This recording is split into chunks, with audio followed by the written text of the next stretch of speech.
ನಮಸ್ಕಾರ ಗೆಳೆಯರೆ. ನಾನಿವತ್ತು ನಿಮಗೊಂದು ಅಂಡರ್ ಕನ್ಸ್ಟ್ರಕ್ಷನ್ ಹೌಸ್ ಕರ್ಕೊಂಬಂದಿದ್ದೀನಿ.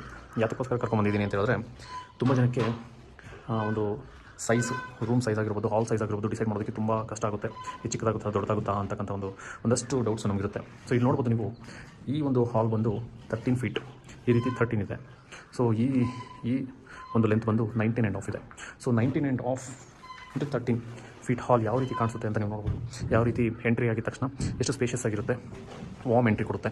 ಸೊ ಈ ರೀತಿ ನೀವು ಒಂದು 13 ಫೀಟ್ ಮಿನಿಮಮ್ ಇದು ಸೊ ಇಟ್ಕೊಂಡಾಗ ನಿಮಗೆ ಯಾವುದೇ ರೀತಿಯಾದ ಕಂಜೆಷನ್ ಆಗೋಲ್ಲ, ಯಾವುದೇ ರೀತಿಯಾದ ಒಂದು ಚಿಕ್ಕ ಮನೆ ಫೀಲ್ ಬರೋದಿಲ್ಲ. ಸೊ ಈ ರೀತಿ ತುಂಬ ಸ್ಪೇಷಿಯಸ್ ಆಗಿ ಹೆಲ್ದಿಯಾಗಿ ಕಾಣಿಸುತ್ತೆ. ಸೊ ಇನ್ನು ಮುಂದೆ ಹೋಗಿ ನೋಡಿದ್ರೆ ನೀವು ನೋಡ್ಬೋದು, ತುಂಬ ಒಂದು ಚಿಕ್ಕ ರೂಮು ಯಾವ ರೀತಿ. ಈ ರೂಮ್ ಬಂದು ನಿಮಗೆ ಇದು 8.5 ಇದೆ. 8.5 ಫೀಟ್ಗೆ ಇದು ಬಂದು ನಿಮಗೆ 12 ಫೀಟ್ ಇದೆ. ಸೊ 8.5ಗೆ 12.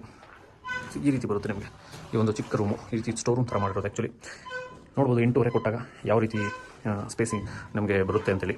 ಸೊ ಈಗ ಬಂದಾಗ ನಿಮ್ಗೆ ಒಂದು ಸ್ವಲ್ಪ ಕಾಟ್ ಹಾಕೊಳೋದಕ್ಕೆ ಒಂದು ಸ್ವಲ್ಪ ತೊಂದರೆ ಆಗುತ್ತೆ. ಯಾಕಂದರೆ ತುಂಬ ಸ್ಪೇಸ್ ಚಿಕ್ಕದಾಗಿರೋದ್ರಿಂದ ನಿಮಗೆ ಕಾಟ್ 6 ಫೀಟ್ ಬಂದುಬಿಟ್ಟಾಗ ನಿಮಗೆ ಪ್ಯಾಸೇಜ್ ಬರೀ 2 ಫೀಟ್ ಮಾತ್ರ ಮಿಕ್ಕುತ್ತೆ. ತುಂಬ ಕಂಜೆಸ್ಟ್ ಆಗುತ್ತೆ. ಸೊ ಇದು ಸ್ಟೋರ್ ರೂಮ್ಗೆ ಮಾಡಿರೋದು ನಾವು. ಸೊ ಈ ರೀತಿ ನೀವು 8.5ಗೆ 12 ತುಂಬ ಚಿಕ್ಕದಾಗಿ ಕಾಣಿಸೋದ್ರಿಂದ ನಾನು ನಿಮಗೆ ಇದರಲ್ಲೇ ನೆಕ್ಸ್ಟ್ ಆಪ್ಷನ್ ತೋರಿಸ್ತೀನಿ. ನೋಡಿ, ಇದೊಂದು ರೂಮು. ಇದು ಬಂದು ನಿಮಗೆ ಈ ರೀತಿ ಬಂದು 11 ಇದೆ. ಇದು ಸೇಮ್ 12 ಇದೆ. ಸೊ 12ಕ್ಕೆ 11 ನೀವು ನೋಡ್ಬೋದು ಯಾವ ರೀತಿ ಸ್ಪೇಷಿಯಸ್ ಆಗಿ ಕಾಣಿಸುತ್ತೆ ಅಂತೇಳಿ. ಅಲ್ಲಿ ನೀವು ನೋಡಿದ್ರಿ 8.5ಗೆ ಒಂದು 12 ಯಾವ ರೀತಿ ಕಾಣಿಸುತ್ತೆ ಅಂತ. ಬಟ್ ಇಲ್ಲಿ ನೋಡ್ಬೋದು ನೀವು, ಇದು 11ಕ್ಕೆ ಅಂದರೆ ಅಲ್ಲಿಗಿಂತ ಇದು 2.5 ಅಡಿ ಜಾಸ್ತಿ. ಸೊ ನೀವು 6 ಫೀಟ್ ಕಾಟ್ ಹಾಕೊಂಡಾಗ ನಿಮಗೆ ಇಲ್ಲಿ ಇನ್ನೂ ಒಂದು 5 ಫೀಟ್ ಗ್ಯಾಪ್ ಸಿಗುತ್ತೆ. ಸೊ ಅವಾಗ ಸ್ಪೇಷಿಯಸ್ ಆಗಿರುತ್ತೆ. ನೀವು ನೋಡ್ಬೋದು ಇಲ್ಲಿಂದ ನೋಡಿದಾಗೂ ಯಾವ ರೀತಿ ಕಾಣಿಸುತ್ತೆ ಅಂತೇಳಿ. ಇದನ್ನು ಫಿನಿಶ್ ಆದಾಗ ನಮ್ಗೆ ಇನ್ನೂ ಸ್ಪೇಸ್ ತುಂಬ ಚೆನ್ನಾಗಿ ಕಾಣಿಸುತ್ತೆ. ಯಾಕಂದರೆ ಕಲರಿಂಗ್ ಎಲ್ಲ ಆದಮೇಲೆ ಆ ಸ್ಪೇಸ್ ಯುಟಿಲೈಸೇಷನ್ ಜಾಸ್ತಿ ಆಗುತ್ತೆ. ಸೊ ಅದಾದಮೇಲೆ ಇಲ್ಲೊಂದು ನೋಡ್ಬೋದು ನೀವು, ಸೇಮ್ ಸೈಜ್ ಬೆಡ್ರೂಮು. ಸೊ ಇದೊಂದು ಸೇಮ್ ಸೈಜ್ ಬೆಡ್ರೂಮು, ಸೇಮ್ ಅದೇ ಥರ 11x12. So same size bedroom ಬರುತ್ತೆ. ತುಂಬ ಸ್ಪೇಷಿಯಸ್ ಆಗಿ ಕಾಣಿಸುತ್ತೆ. ಸೊ ಅದಕ್ಕೆ ನಾವು ಸ್ಟ್ಯಾಂಡರ್ಡ್ ಸೈಜ್ ಯಾಕೆ 11x12 ಇಲ್ಲ 10x12, 12x12 ಅಂತ ಹೇಳ್ತೀರ ಅಂದರೆ, ಈ ರೀತಿ ಅಂದರೆ ಒಬ್ಬ ಯೂಸರು ಒಂದು ಬೆಡ್ರೂಮ್ನ ಯೂಸ್ ಮಾಡಿದಾಗ ಅವನಿಗೆ ಸ್ಪೇಷಿಯಸ್ ಆಗಿರಬೇಕು. ಯಾವುದೇ ರೀತಿಯಾದ ಒಂದು, ಈಗ ಬೆಡ್ರೂಮ್ ಅಂದರೆ ಒಂದು ಸ್ವಲ್ಪ ಫ್ರೀ ಆಗಿರಬೇಕು. ಸೊ ಅದಕ್ಕೆಲ್ಲ ತುಂಬ ಯೂಸ್ಫುಲ್ ಆಗಿರುತ್ತೆ. ಅವಾಗ ಯಾವುದೇ ರೀತಿಯಾದ ಕಂಜೆಷನ್ ಆಗಬಾರ್ದು, ಒಂಥರ ಕಂಜೆಸ್ಟ್ ಆಗಿ ಇರಬಾರ್ದು, ಜಾಗ ಚಿಕ್ಕದಾಗಿರಬಾರ್ದು. ಬೆಡ್ಡಿಂದ ಇಳಿದ ತಕ್ಷಣ ಗೋಡೆಗೆ ಇದಾಗಬಾರ್ದು. ಇಲ್ಲೊಂದು ವಾರ್ಡ್ರೋಬ್ ಕೊಟ್ಟು ಒಂದು ಕಾಟ್ ಕೊಟ್ಟಿದ್ದಾದ್ಮೇಲೂ ನಮಗೊಂದಷ್ಟು ಸ್ಪೇಸು ಮಿಕ್ಕಿದಾಗ ಸೊ ಬೆಡ್ರೂಮು ಸ್ವಲ್ಪ ನಮಗೆ ವಾರ್ಮ್ ಫೀಲ್ ಕೊಡುತ್ತೆ. ಸೊ ಆ ರೀತಿ ಮಾಡಿರೋದು. ಆಮೇಲೆ ಇಲ್ಲೊಂದು ನೋಡ್ಬೋದು, ಇದೊಂದು ಅಟ್ಯಾಚ್ಡ್ ಟಾಯ್ಲೆಟು. ಈ ಟಾಯ್ಲೆಟ್ ಬಂದು ನಿಮಗೆ ಹೀಗೆ 4.5 ಇದೆ. 4.5 ಫೀಟ್ ಇದೆ. ಸೊ ಇದು ಲೆಂತ್ ಬಂದು ನಿಮಗೆ 10 ಫೀಟ್ ಬರುತ್ತೆ. ಸೊ 10 ಫೀಟ್ ಬರಲ್ಲ ಇದು ನಿಮಗೆ. ಹಿಂಗೆ ಲೆಂತ್ ಬಂದು ಇದು ಮೇ ಬಿ 8 ಫೀಟ್ ಇರಬೇಕಿದು ನಾವು ಬಿಟ್ಟಿರೋದು 8 feet. So 8 feet by 4 feet ಒಳಗಡೆ ಎಂಟ್ರಿ ಆಗಿದ ತಕ್ಷಣ, ಮನುಷ್ಯ ಎಂಟ್ರಿ ಆಗಿದ ತಕ್ಷಣ ಒಂದು ಸ್ವಲ್ಪ ಯಾವ ರೀತಿ ಸ್ಪೇಷಿಯಸ್ ಆಗಿ 4.5 ಕೊಟ್ಟರೆ, ಸ್ಟ್ಯಾಂಡರ್ಡ್ 4.5 ಅಂತ ಹೇಳಿದ್ರೆ, 3 ಕೊಟ್ಟರೆ ತುಂಬ ಚಿಕ್ಕದಾಗ್ಬಿಡುತ್ತೆ.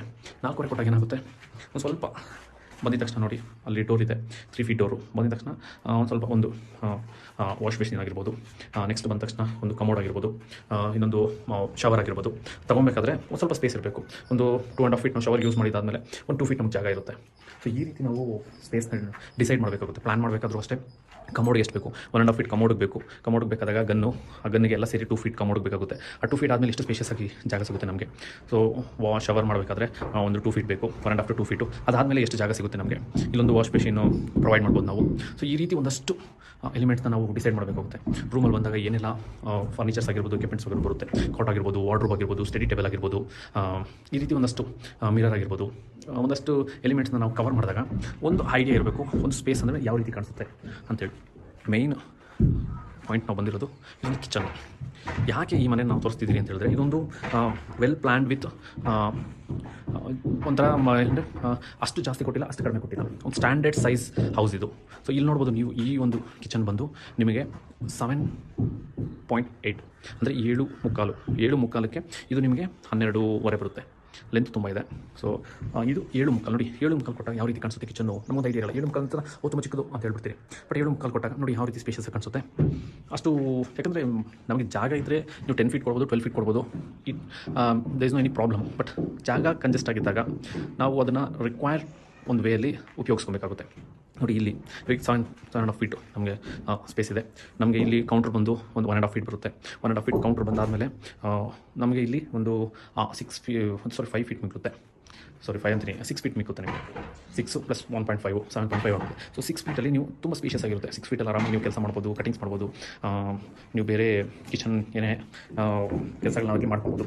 ಸೊ ಈ ರೀತಿ ನಿಮಗೆ ನೀವು ಬಳಕೆಗೆ ಬೇಕಾಗಿರ್ತಕ್ಕಂಥ ಎಲ್ಲ ಒಂದು ರಿಕ್ವೈರ್ಮೆಂಟ್ಸ್ನ ಒಂದ್ಸರಿ ಪ್ಲ್ಯಾನ್ ಮಾಡಿ ಅದ್ರ ಮೇಲೆ ನೀವು ಯಾವಾಗ ರೂಮ್ನ ಸೈಜ್ ಡಿಸೈಡ್ ಮಾಡ್ತೀರೋ ಆಗ ಎಕ್ಸ್ಟ್ರಾ ವೇಸ್ಟ್ ಆಗೋದಿಲ್ಲ, ಲೆಸ್ ಕಂಜೆಷನ್ ಆಗೋದಿಲ್ಲ. ಸೊ ಇವೆರಡು ಆದಾಗ ತುಂಬ ಹಾರ್ಡಾಗಿ ಕಾಣಿಸುತ್ತೆ. ಸೊ ಎಷ್ಟು ಬೇಕೋ ಅಷ್ಟಕ್ಕೆ, ಮೇ ಬಿ ಒಂದು ಪಕ್ಷ ದೊಡ್ಡದಾಗಿ ಕಾಣಿಸ್ತು ಪರವಾಗಿಲ್ಲ, ಬಟ್ ಚಿಕ್ಕದಾಗಿ ಬರೋದು ನೋಡಿ. 7.5 ತುಂಬ ಸ್ಪೇಷಿಯಸ್ ಆಗಿದೆ. ಯು ಕ್ಯಾನ್ ಗೋ, ನೀವು ಹೋಗ್ಬೋದು 7 ಫೀಟ್ ಮೇಲೆಗಡೆ. ಯಾಕೆ ಸ್ಟ್ಯಾಂಡರ್ಡ್ ಮಾಡ್ತೀವಿ ಅಂತ ಹೇಳಿದ್ರೆ ಇದೇ ಕಾರಣಕ್ಕೆ, ಯಾಕಂದರೆ ಬಳಸೋದಕ್ಕೆ ತುಂಬ ಈಸಿಯಾಗಿ ಇರುತ್ತೆ. ಸೊ ಅದೇ ಕಾರಣಕ್ಕೆ. ಸೊ ಇದೊಂದು ದೇವ್ರ ಮನೆ, ಇದೊಂದು 5x4 ದೇವ್ರ ಮನೆ. ಸೊ ಈ ರೀತಿ ನಿಮಗೆ ಒಂದು ವೆಲ್ ಪ್ಲ್ಯಾನ್ಡ್ ಹೌಸ್ ಕಾಣಿಸುತ್ತೆ. ಯಾತಕ್ಕಾಗಿ ನಾವು ಪ್ಲ್ಯಾನ್ ಮಾಡ್ತೀವಿ ಅಂತ ಹೇಳಿದ್ರೆ ಇದೊಂದೇ ರೀಸನ್ಗೋಸ್ಕರ. ನೀವು ಪ್ಲ್ಯಾನಿಂಗ್ ಮಾಡಿಸ್ಬೇಕು. ಮೇ ಬಿ ಪ್ಲ್ಯಾನಿಂಗಿಗೆ ತುಂಬ ಜನ ತುಂಬ ಕಾಸ್ಟ್ ಮಾಡೋದಿಲ್ಲ. ಸೊ ಹಾಗಾಗಿ ನೀವು ಒಂದು ಸರಿ ಪಕ್ಕಾ ಪ್ಲ್ಯಾನ್ಡಾಗಿ ಮಾಡಿಸಿದ್ರೆ ಆ್ಯಸ್ ಎ ಸಿವಿಲ್ ಇಂಜಿನಿಯರ್ ಅವನು ಇದನ್ನೆಲ್ಲ ಒಂದು ರಿಕ್ವೈರ್ಡ್ ವೇಯಲ್ಲಿ ಅವನು ಪ್ಲ್ಯಾನ್ ಮಾಡ್ದ ಅಂತಂದರೆ ನಿಮಗೆ ಯಾವುದೇ ಒಂದು ರೂಮ್ ಆಗಿರಲಿ, ಯಾವುದೇ ಒಂದು ಹಾಲ್ ಆಗಿರಲಿ, ಕಿಚನ್ ಆಗಿರಲಿ, ನಿಮಗೆ ಬಳಕೆಗೆ ಯಾವ ರೀತಿ ಬೇಕೋ ಆ ರೀತಿ ಅವ್ನು ಡಿಸೈನ್ ಮಾಡಿಕೊಡ್ತಾನೆ. ಸೊ ಆ ರೀತಿ ನೀವು ಮಾಡಬೇಕಾಗುತ್ತೆ. ಮತ್ತು ವೆಂಟಿಲೇಷನ್ ಯಾವತ್ತೂ ನಾವು ನ್ಯಾಚುರಲ್ ವೆಂಟಿಲೇಷನ್ಸ್ನ ಅವಲಂಬಿತವಾಗಿರಬೇಕು, ಡಿಪೆಂಡ್ ಆಗಿರಬೇಕು.